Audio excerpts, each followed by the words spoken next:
In the morning, Skarloey and Rheneas were talking quietly to Caldy when Duncan stormed up, followed by Sir Handel. "Hello," said Rheneas. "Here we go." "I nearly came off," fumed Duncan. "Those coaches pushed me." "Mr. Percival says they didn't. He says that I kept a bad lookout."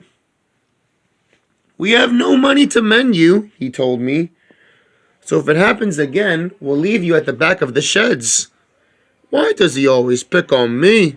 It's no fair." Skarloey and Rheneas said nothing. They just winked at each other. "As you were saying, Caldy," said Rheneas, "you had 2 coaches on your trial trip. Do you ever take more?" "No, our line is so steep that we're only allowed to have 1.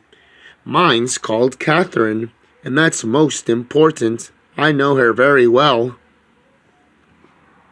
"Why," said Sir Handel, "they're only coaches." "Ours," said Caldy, "are something more. You pull your coaches so you can see the line ahead. We push ours up so we can't see."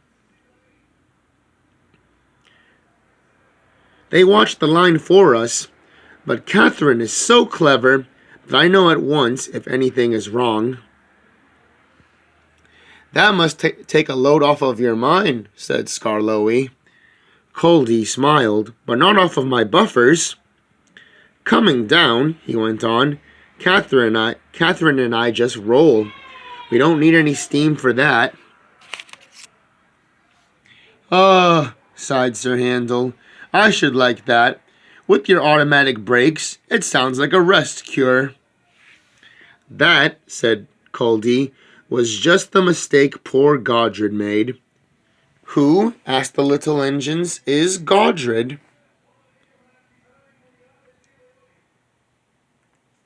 "Godred was our number 1, and named after a king, which made him very conceited.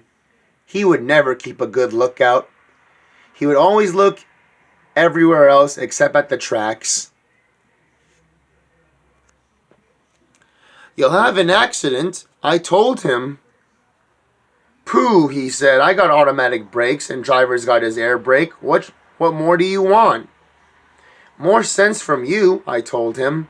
"No engine can stop at once if he isn't ready to obey his driver's controls." "First thing a young engine learns," agreed Skarloey. Godred never learned sense.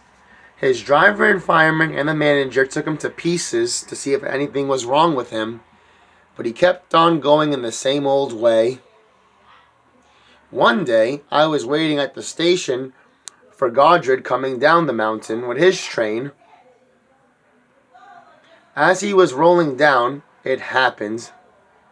He ended up coming right off of the tracks and fell down the mountain.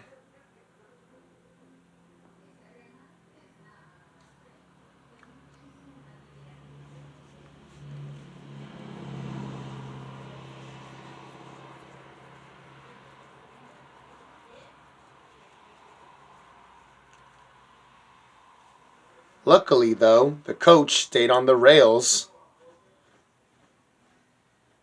They brought Godred home next day. "We have no money to mend you," said our manager, "so you're going to stay at the back of the shed." As time went on, poor Godred got smaller and smaller and smaller till nothing was left of him.